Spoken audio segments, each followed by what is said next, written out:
Bismillahirrahmanirrahim. Assalamualaikum warahmatullahi wabarakatuh. Kembali lagi di Hikmah Sujana Channel. Pada kesempatan kali ini kita akan membahas lanjutan materi IPA-nya, yaitu pencemaran lingkungan. Materi pencemaran lingkungan ini ada di kelas 7 semester 2. Tujuan pembelajarannya yang pertama, menjelaskan dampak penebangan hutan terhadap kerusakan lingkungan dan upaya mengatasinya.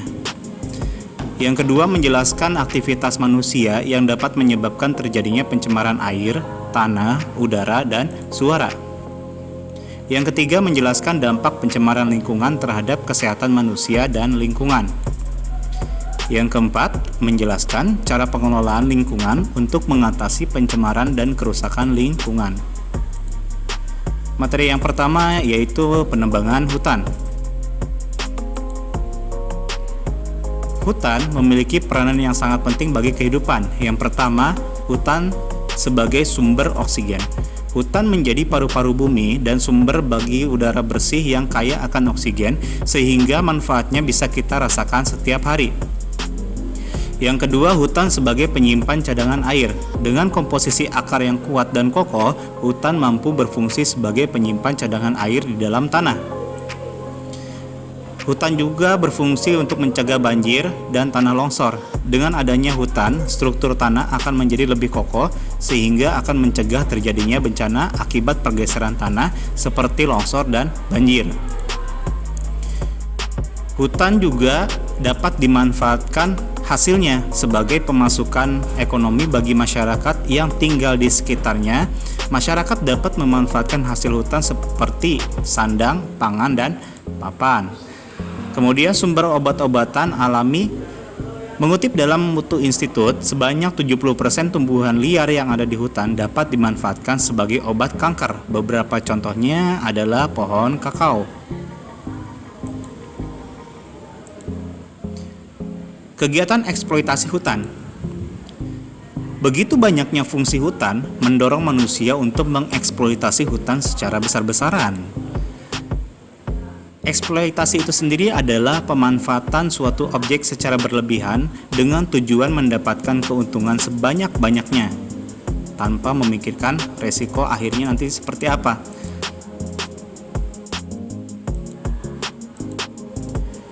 Dampak kegiatan eksploitasi di hutan.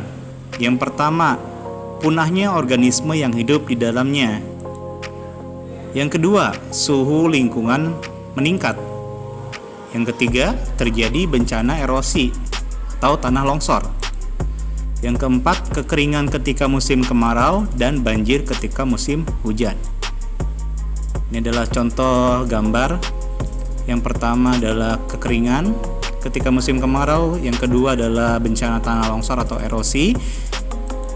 Yang ketiga adalah bencana banjir ketika musim hujan. Upaya pencegahan dan penanggulangan kerusakan hutan. Yang pertama, memberi pemahaman kepada masyarakat tentang fungsi hutan dan dampak kerusakan hutan. Yang kedua, penebangan dan penanaman kembali harus seimbang. Jangan sampai penebangan itu lebih banyak daripada penanaman kembali. Malah sebaiknya penanaman kembalilah yang harusnya lebih banyak daripada penebangan. Minimal kita harus seimbang dalam penebangan dan penanaman kembali. Yang ketiga, mengadakan reboisasi dan penghijauan untuk memperbaiki kerusakan hutan.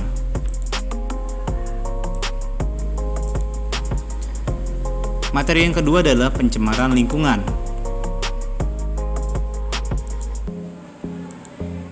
Pengertian pencemaran lingkungan merupakan suatu peristiwa masuknya zat asing, baik itu dalam bentuk organik, non-organik, atau makhluk hidup atau organisme ke dalam suatu lingkungan dan berakibat mengganggu atau membahayakan sistem di dalam lingkungan tersebut.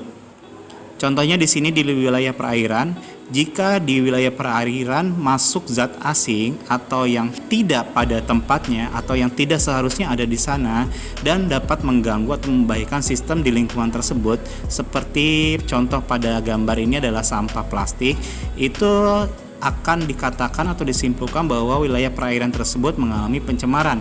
Begitu juga dengan wilayah udara.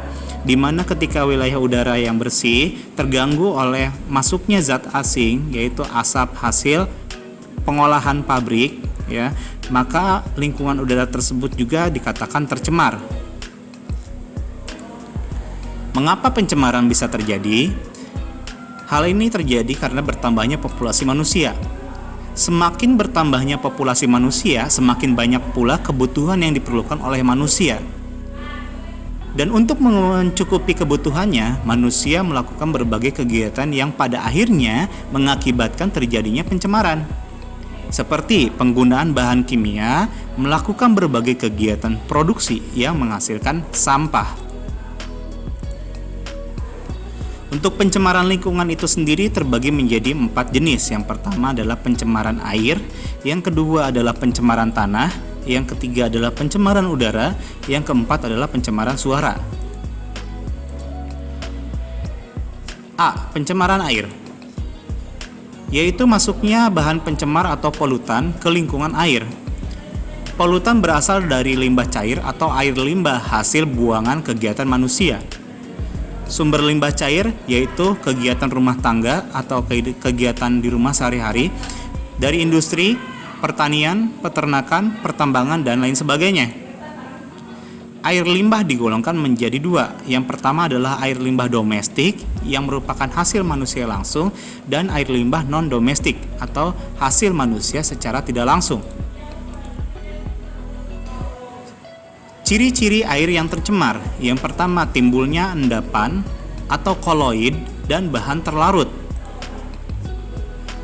Endapan, koloid, dan bahan terlarut ini berasal dari buangan industri, obat-obatan, atau pertanian yang nantinya akan menghalangi sinar matahari jika masuk ke dalam perairan. Hal ini berakibat proses fotosintesis tumbuhan air menjadi terganggu.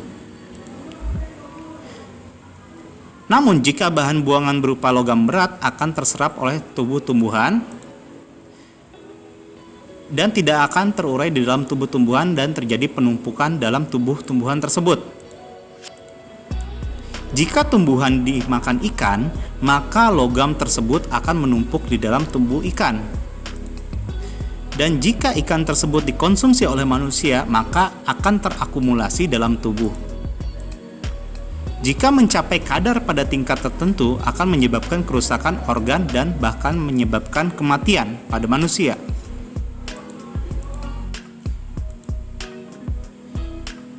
Yang kedua, ciri-ciri air yang tercemar adalah perubahan derajat keasaman atau pH. pH optimal untuk kehidupan organisme antara 6,5 sampai dengan 7,5 atau yang disebut dengan kondisi pH yang netral. Limbah industri, rumah tangga, dan pertanian akan mempengaruhi konsentrasi ion hidrogen, sehingga pH air berubah di atas 7,5 yang bersifat terlalu basa atau di bawah 6,5 yang bersifat terlalu asam. Nah, ini ada indikator skala pH atau skala derajat keasaman, di mana kondisi netral atau kondisi yang bisa mendukung untuk kehidupan adalah 7, ya sekitaran 7, bisa 6,5 atau 7,5, di sekitaran ini netral. Tapi jika nilainya terlalu ke kanan, itu akan terlalu basa dan tidak baik juga, atau terlalu ke kiri, itu juga terlalu asam dan tidak baik juga, atau tidak dalam keadaan optimal untuk kehidupan organismenya. Ciri-ciri air tercemar yang ketiga adalah perubahan warna, bau, dan rasa. Syarat air bersih adalah tidak berwarna, tidak berbau, dan tidak berasa. Buangan limbah industri mengakibatkan perubahan warna, bau, dan rasa pada lingkungan air, sehingga akan membahayakan organisme yang hidup di perairan. Ciri-ciri air tercemar yang keempat adalah eutrofifikasi. Limbah pertanian atau pupuk dan peternakan atau kotoran hewan mengakibatkan pengayaan atau memunculkan nutrien atau nutrisi di perairan. Nah, ini yang disebut dengan eutrofikasi, ya, akan memunculkan nutrisi yang baru di perairan. Hal ini akan mengakibatkan kesuburan tanaman air, sehingga akan menyebabkan ledakan populasi tanaman air karena terlalu subur, dan banyak yang tidak dikonsumsi, ya. Banyak yang tidak dikonsumsi ini karena apa? Karena jumlah populasinya tanaman air ini terlalu banyak, ya. Jadi banyak yang tidak dimakan oleh organisme atau ikan-ikan kecil. Tanaman air yang tidak dikonsumsi ini akan mati mengendap di dasar dan akan menyebabkan pendangkalan sungai karena jasad-jasad tanaman air ini akan mengendap di dasar sungai dan terjadi pendangkalan air sungai. Karena banyaknya jasad tumbuhan air yang mati, maka detritivor atau pengurai akan bekerja ekstra dan membutuhkan banyak oksigen. Jadi si bakteri pengurai ini jika bekerja untuk menguraikan jasad yang sudah mati itu membutuhkan oksigen. Semakin banyak jasad, maka akan semakin banyak oksigen yang dibutuhkan oleh si pengurai ini untuk bekerja. Sehingga biota air seperti ikan akan mati karena kekurangan oksigen. Kemana kurangnya oksigen?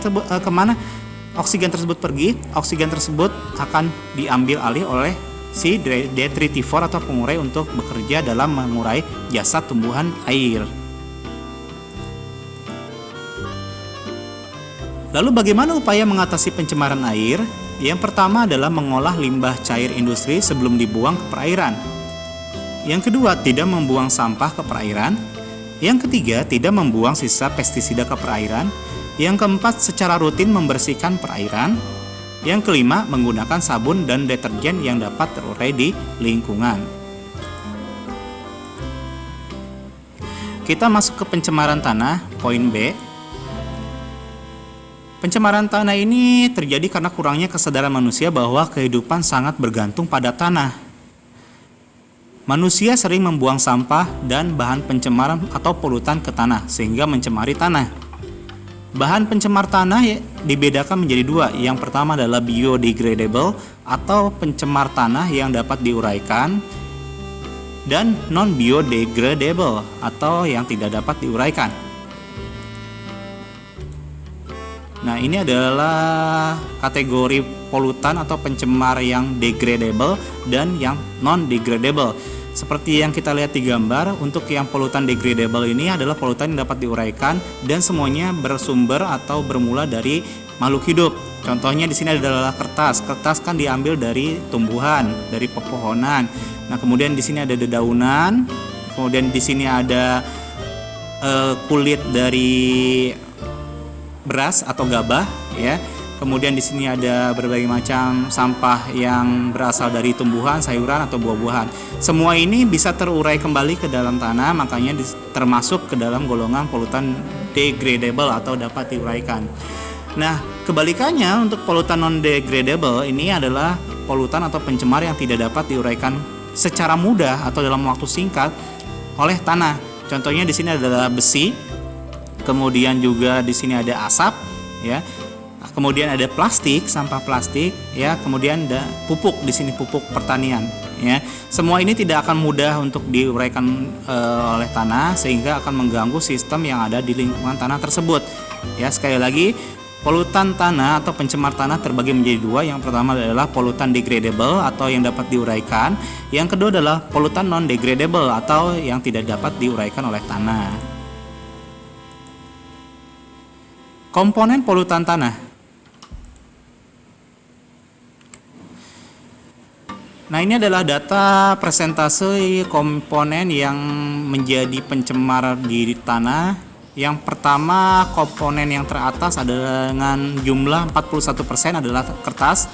Yang kedua adalah limbah bahan makanan, yang ketiga gelas, dan seterusnya. Ini bisa kalian pahami dan amati di sini mana yang berperan penting atau yang terbanyak yang menjadi polutan tanah.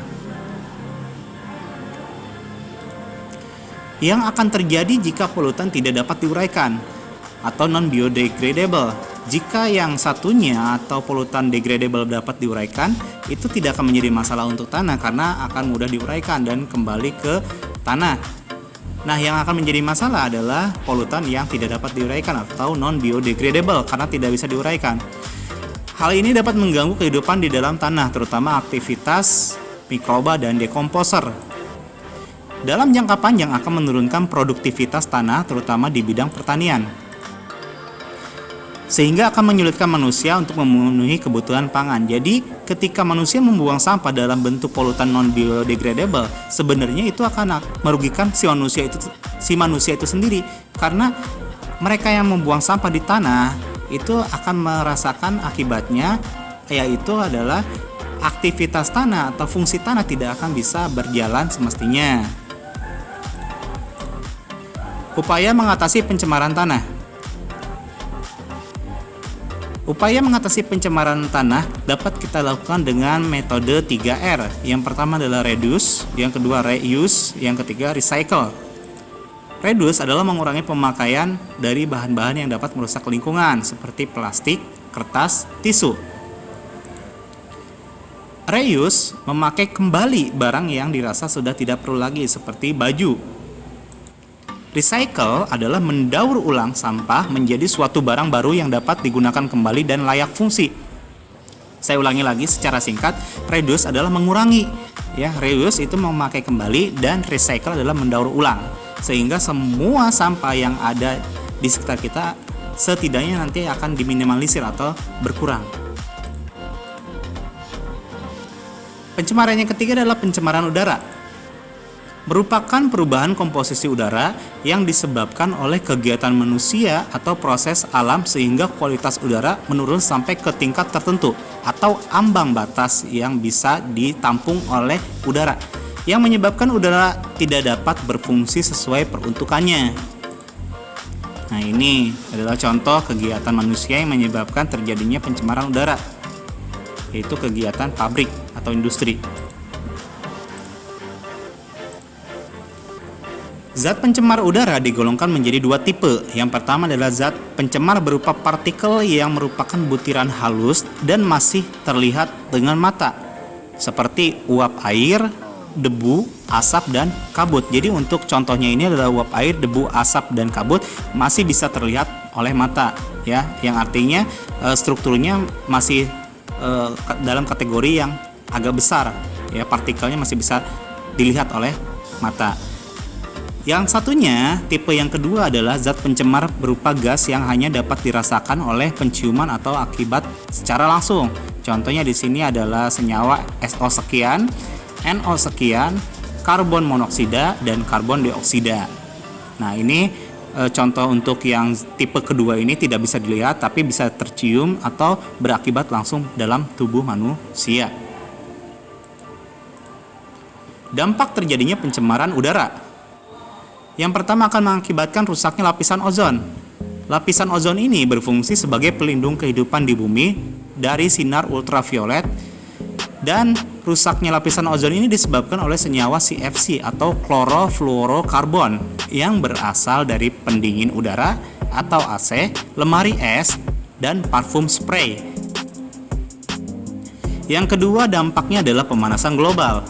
Merupakan peristiwa meningkatnya suhu di permukaan bumi akibat efek rumah kaca, di mana panas matahari yang masuk ke permukaan bumi tidak dapat kembali keluar bumi sepenuhnya, dikarenakan tertahan di atmosfer akibat penumpukan zat polusi di atmosfer.